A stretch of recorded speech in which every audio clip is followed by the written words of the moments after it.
Please subscribe and don't forget to press the bell icon to get notified whenever we upload a new video.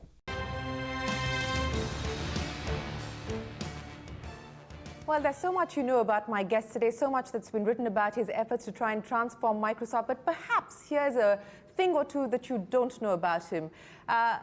Delhi is close to his heart because he proposed to his wife here in Lodi Gardens in 1992. He flunked the IIT examination and went to Manipal. He's probably one of the very few who gave up a green card for an H-1B visa so his wife could have the ability to work in the US along with him. Satya Nadella, thanks very much for joining us. And one last fun fact, Hyderabad Public School, where you had classmates Ajay Banga, who now heads MasterCard, and Shantanu Narayan of Adobe. Give me a fun fact that we don't know about you so far.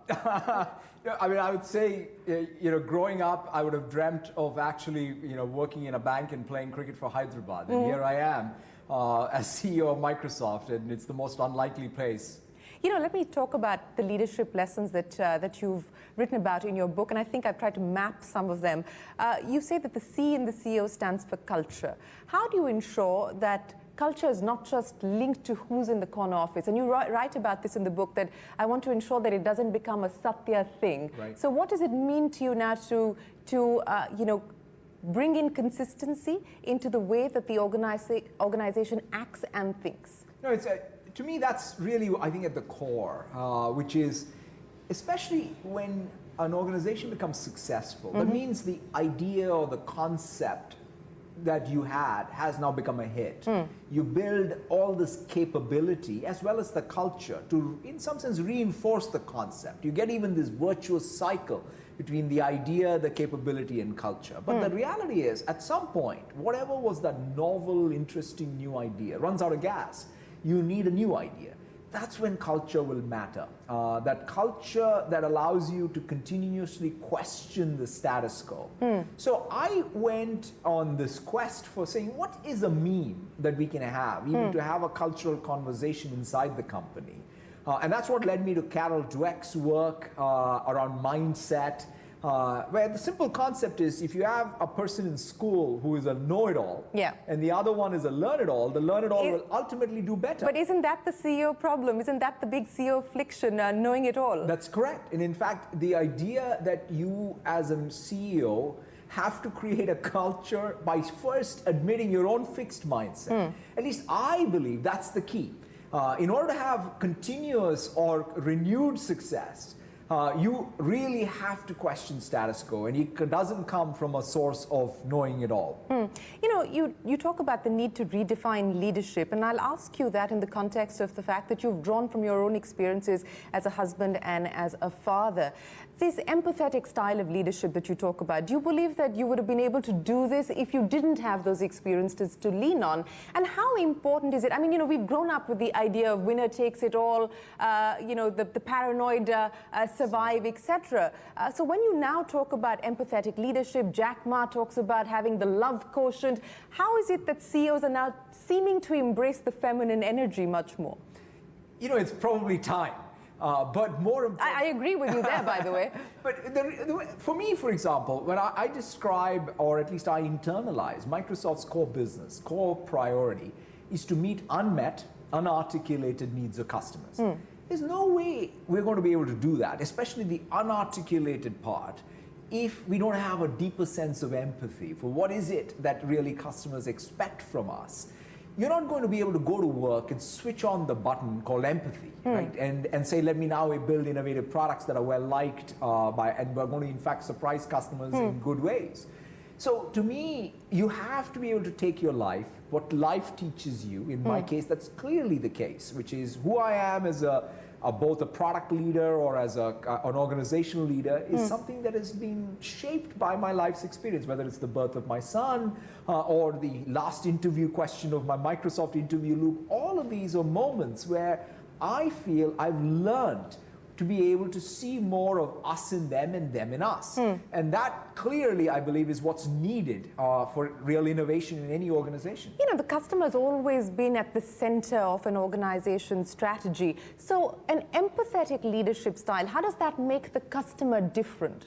In fact, this morning, I was even meeting with some of the folks who are in the front lines at Microsoft servicing customers.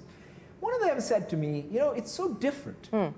What the expectations when somebody has moved their most mission critical application, if you're an automaker or an insurance company, to our cloud, it's no longer that they just bought a product from us.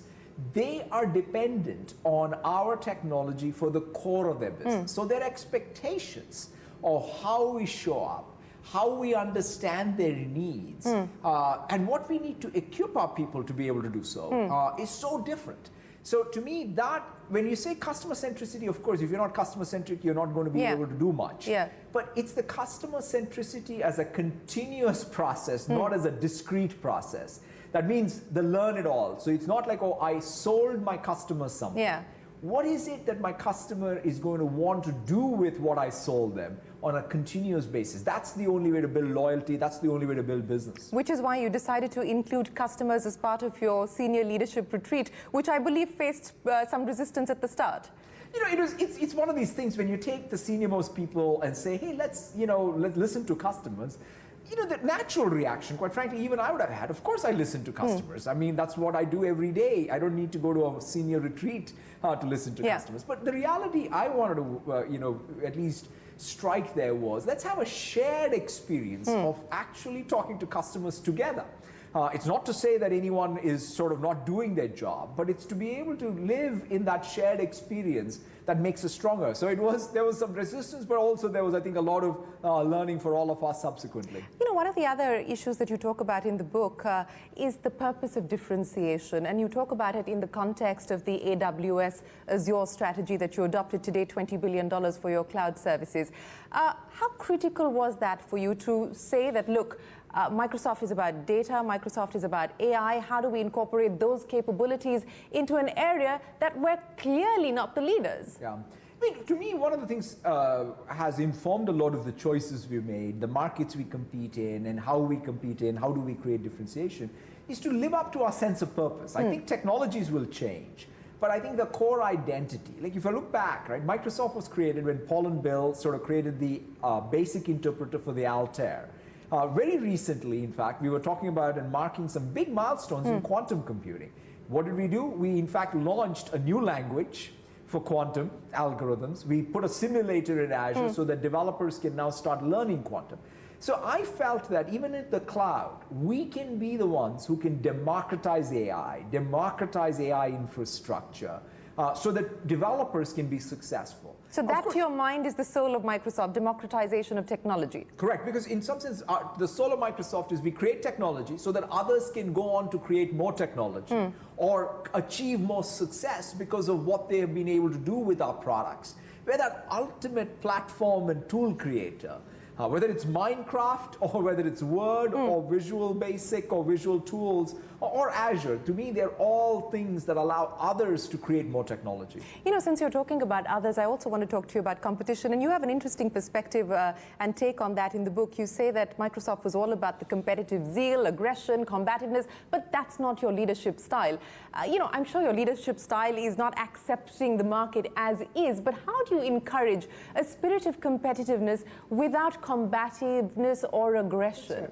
You know, one of the things, the best pieces of advice I ever got from Steve and Bill was to be my own person, and how I lead. And the way at least I look at all competition is, first, let's talk about the things that we can do in a non-zero-sum way, or at least not view everything as zero-sum, especially in view of customers. One thing I grew up in is in our enterprise business or our commercial business, and realizing that it's not a homogeneous world, it's a heterogeneous world. In fact, it's to our advantage if we play well with others, propagate open standards, because then customers will adopt more of your technology. So I've always grown up in the Microsoft that knew how to both cooperate and compete. And I wanted to bring those both back. There are some battles that are zero-sum. You know, we compete against Amazon and AWS, but at the same time, we're happy to bring Cortana to Alexa. And that ability to keep those two separate thoughts and yet compete and cooperate, I think, is what's going to drive ultimately more success. Let me add the third C to that. You talked about competition and collaboration. let me ask you about collaboration, because